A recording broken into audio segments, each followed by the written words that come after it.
Hi everyone, welcome to our Unit 2 preview video. As I promised, each week I'm just going to make a short video just kind of letting you know what's coming up in the next coming week and how to best be prepared for our time together on Zoom. And also I can review some of the information we went over during our last week.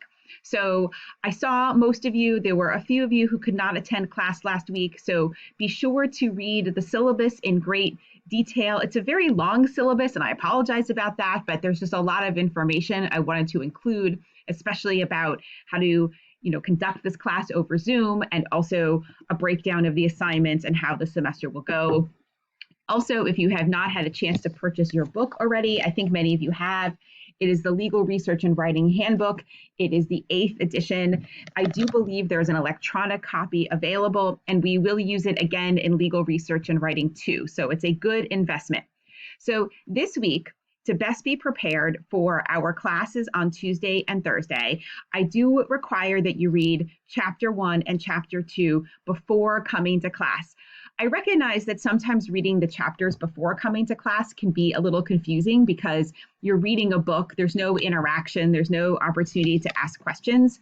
But even reading it through and just getting a feel for what we're going to cover is going to be very helpful. So what we're going to do this week is go back to what we talked about during Unit 1, and we're going to dive into this business. Here's, again, some really arcane images of the law library. And we're going to start to make sense of some of the sources that we find in the law library. And even before COVID, when I would meet class in person, I talked a lot about how research is very different now because we no longer go to a physical library and have to find our books on the shelves. We have to do it online. And so doing this class this way just fits with what we've already been doing anyway in terms of legal research on the computer. But the problem is we still have to sort out all the different sources in the law library. That's why there's 2 semesters. Otherwise, I would just cut you loose and say, here's your Westlaw password, go find all the sources, find all the relevant law, apply it to your client's case, help your client, talk to the attorney, and go home at the end of the day.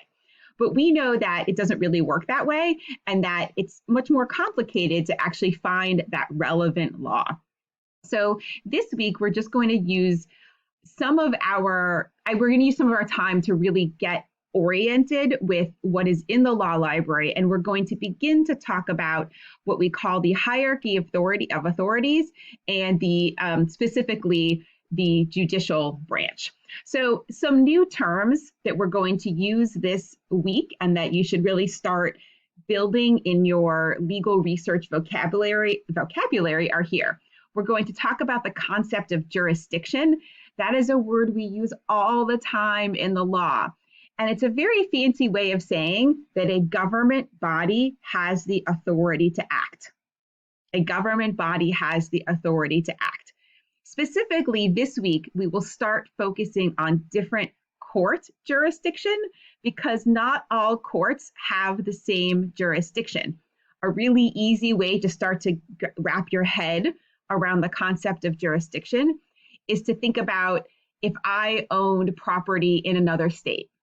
Let's say I had a vacation house in Maine, and there was a dispute over a property line at my house in Maine. Would I be able to bring that legal dispute in a court in Massachusetts? You might already think in your head, no, that doesn't make sense. And you would be right, because a Massachusetts court doesn't have the power to handle a matter that involves land in another state. Another way of saying that would be that the Massachusetts court lacks jurisdiction over that land. So we're going to start using this term. We will also talk about the concept of primary and secondary sources. All of these terms are used in chapters 1 and 2 of your book, so you have an opportunity to look at them. When we go into the library, we are going to have a lot of resources at our disposal, right? If you're in a physical library, it's rows and rows and stacks and floors. In a virtual library, all of those sources, all of those books that you would look up are all still there. They're just virtually located. And we can break down all of the books on the computer or in the law library into 2 categories: primary and secondary sources. And again, sources meaning the sources we're using for our research. This is how to remember it. Primary sources are any sources that are written by a government agency. So this would include a number of the sources that you all mentioned in class just yesterday. I'm making this video on Friday morning. So that would include court cases. It would also include the words of the legislative branch. It would include administrative agency regulations. All of those we group together and we call them primary sources because they are written by the government itself. Now, we also have a whole lot of other resources at our disposal that are also grouped together, and collectively we call those secondary sources. If you look closely at your syllabus, we have a whole unit later this semester just devoted to researching secondary sources. And the secondary sources are sources that help us both understand and find the primary sources. So that means when you go into a law library, you have all of these at your disposal. You have all of the different primary sources, again, the legislative, judicial, and executive, what the government has written, and remember, both federal and state, and you have all of the secondary sources. There's almost an unlimited number of types and publications that are secondary sources. There's no way we're going to cover all of them in our class, but I will introduce you to some of the leading and most helpful secondary sources. So as I mentioned, I think I did mention this in class yesterday, when we go through all the different sources in this class, we are going to learn how to do the hands-on research to find all those primary sources and some of the secondary sources. And we're going to take it source by source, and we're going to do a lot of hands-on work. And as I mentioned last week, the most complicated source to find are cases. It's just not easy to explain. It's a lot there. And plus we have to learn how to read cases. So we actually are going to start with the judicial branch first. So that actually begins our work this week.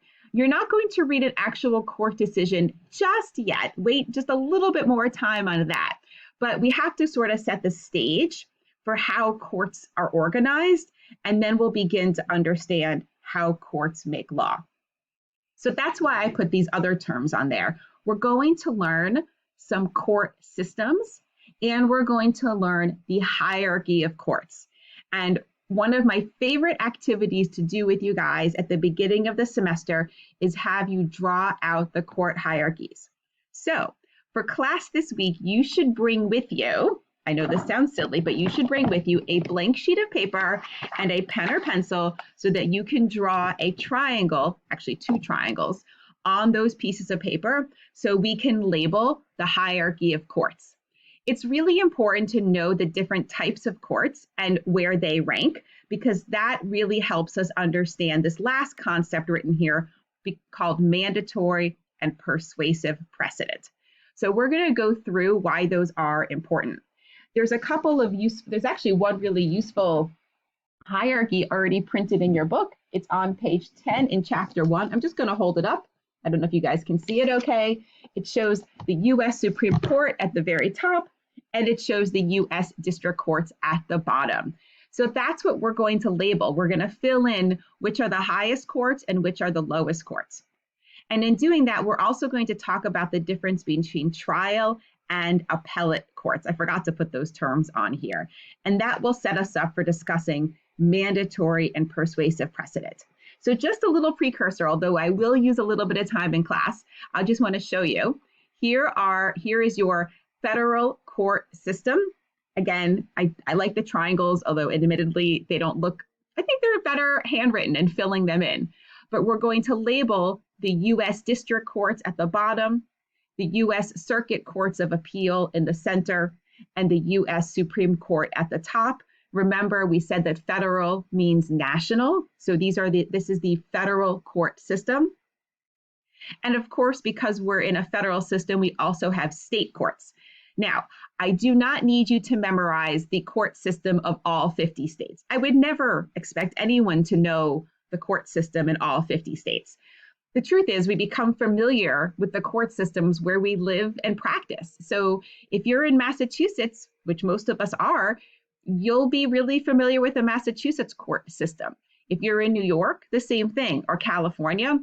Just the most important thing for us to know is that not every state calls its courts the same thing, and not every state even has this mid-level intermediate court, a court of appeals.